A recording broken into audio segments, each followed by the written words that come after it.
Hi everyone, welcome to Time Shower. And what I'm going to do here is just a slight early review of the S25 Ultra.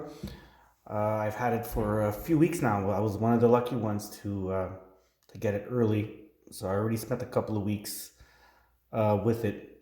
And I also just want to say I am by no means a professional at this.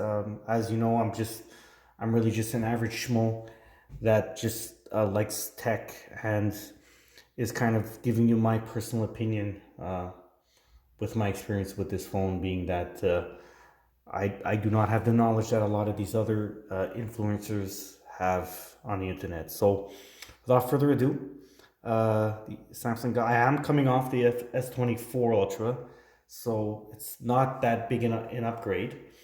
I did not think I would like the new curved edges, but I actually do. Once you have it in hand, and once it's there, I find it.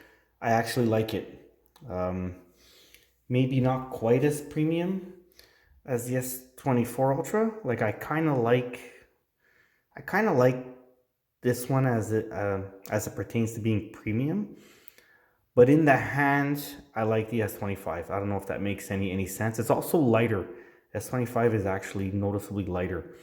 But from a premium standpoint, S24 Ultra just seemed to be different. It seemed to stand out. The square and the curved edge. It just looked a bit different.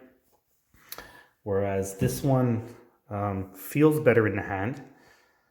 But if I dare say, I don't want to get in trouble for saying this, but if I dare say, kind of looks and feels a bit iPhone-ish, maybe. But that's for you guys to decide for yourselves. So the cameras are pretty much the same except for the ultra wide, which is a new one. Other than that, it's the same. But I actually like the pictures it takes. It seems to be ever so slightly better. Although, believe me, S24 Ultra took very good pictures. But I don't know. It just seemed maybe a tad better because of the software. Maybe time will tell with that. What I also am curious to see is the is some of the new features. For example, in Pro mode, um, something that piqued my curiosity is, in fact, this. Oops, sorry. As you can see, there's different options here. You can do tone, and then with here you can do exposure monitor, zebra, false colors. These are all like professional type stuff. Same one. So I'm actually kind of curious to try some of the pro mode features, and also something specifically I wanted to try, which is an expert raw. Is what they call the virtual aperture right here. So this is something I'm very eager to try. I did it for a few pictures. It seems to look good.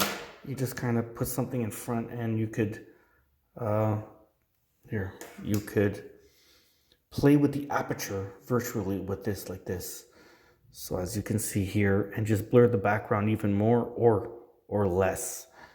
Uh, I haven't seen this on a Samsung phone before. Maybe you guys can correct me on this, but this is something I'm very curious to try. I've tried it on a few pictures. It looks pretty good. I mean, obviously, it's not the same as the optics. Excuse me, as the optics of a real camera, but it's worth testing out, and I'm actually eager to try that.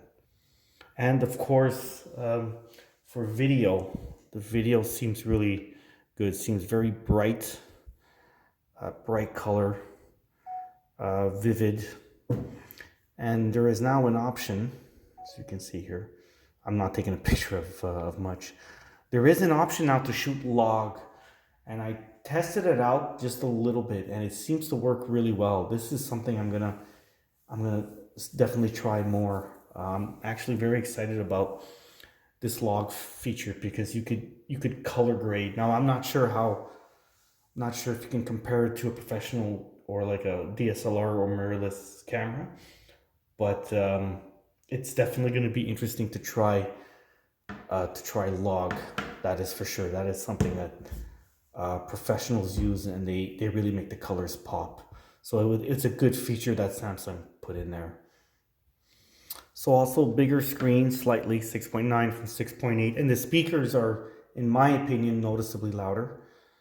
Um, I will say this: the screen is bigger. I don't know if I feel like it's bigger. I know that it is. I even I even did the calculation with all the numbers that Samsung offered for the with the aspect ratio and the size of the phone. So we're definitely getting a slightly bigger screen here, ever so slightly. Even in landscape, we get about a millimeter or so more in landscape. But I can't say it feels that way. I know a lot of people say they can see it. For me, it looks about the same. Maybe a little taller and more narrow, maybe. So if I can just nitpick a little bit, one thing I was hoping would improve on is the haptic feedback. Uh, this has been an issue since the S22 for me, S22 Ultra. The haptic feedback when typing, but even just notifications. When I have the sound off, the notifications just aren't strong enough. I don't feel it when the phone is sitting in my pocket. I often miss texts. I miss calls. I just don't feel the vibration like I did before the S22. Let me know if you guys have that issue as well. Like I said, I've had it for a little while. It's a little bit better than what the S22 was, but it's still nowhere near where I like to have it. Let me know if you guys have this issue, because I don't hear a lot of people online talking about it. Maybe it's like I said, I'm nitpicking, but that's just the way I feel. Another thing is this is really nitpicking. It's the battery percentage. I just find it I just find it I just find it very difficult to read just really fast. Just there, it's you can't. There's no option to put it out of next to the box. So I don't know about you guys. I don't know if you guys find it difficult to see. Maybe it's just me. Uh, but again, I'm really nitpicking with that. I just find the battery percentage a little low. And something else as well with the text messages, it doesn't. The screen won't wake up. A text message won't wake up the phone. For example, right now, let's say it's sitting here. Sorry, no, not with the AOD. Just sitting here like this. If I was to get a text message, I would hear them, and it would vibrate a bit. I would hear the notification, but it wouldn't light up. It doesn't wake up. It only does so when the phone is on, or if the AOD is on. That's the only time it'll do that. And I have everything checked off. I got flash notification, detailed. I got everything to the max. So for this to wake up, and it just doesn't. Now, it might be not a S25 issue. It might be a One UI 7 issue. If you guys know of this, if you guys have this issue too, or if you even care about something trivial like that, just comment on the bottom. I would like to know your experience with this. Now, as you know, there's no Bluetooth with the S Pen. I'm not gonna make a big deal of it. I was disappointed. I just feel like it's more that they're taking features away, which is something I don't want. I want them to add features, not take away features. I only used it a handful of times as a shutter, as a remote shutter. I can do that with my watch now. I'm not going to make a big deal of it. I am disappointed, but I'm not going to make a big deal of it. I only used it a few times. It's a neat party trick, though. People always get impressed with that, and I just don't like the fact that I feel like they're slowly getting rid of features. I was hoping it would add features, not slowly get rid of them. But again, I won't complain too much about that. The battery is good. It's very good. I feel like it's slightly more than the S24 Ultra, although I won't say it's a lot more. I know a lot of people online are saying that that they really feel it, that they have a lot more battery. I can't say that I do. I do sense it's a bit longer, but I wouldn't say it's that much. But again, I've only had the phone a couple. you know, so I've only had the phone a couple of weeks, so maybe that will change. But like I said, I don't really notice anything too much longer uh, right now. And as for the charging speed, some are saying, I've heard some say that it's slightly, ever so slightly faster. I have not noticed that. I think it's about the same. Again, maybe it's just me. I don't know. But I have not noticed a slightly faster charge. I think it's about the same, which is fine, which is fine. But those are just little nitpicking things. I want to say at the end of the day, I mean, this thing is really, it's very smooth. It's buttery.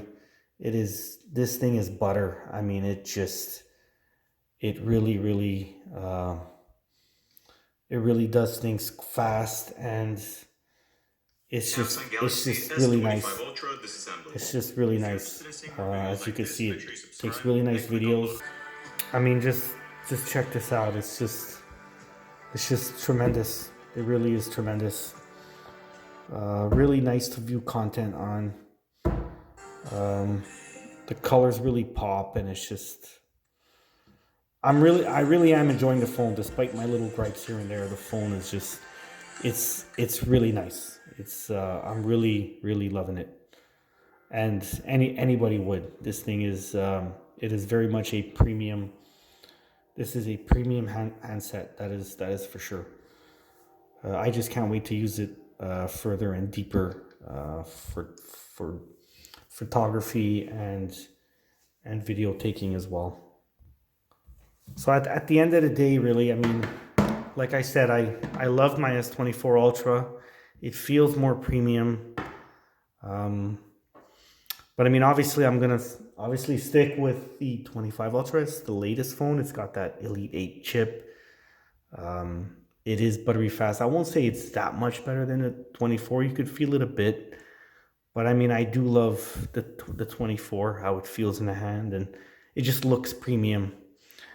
But this one, as premium as it feels, it's definitely more comfortable in the hand. So more premium, but more comfortable, if that makes any sense.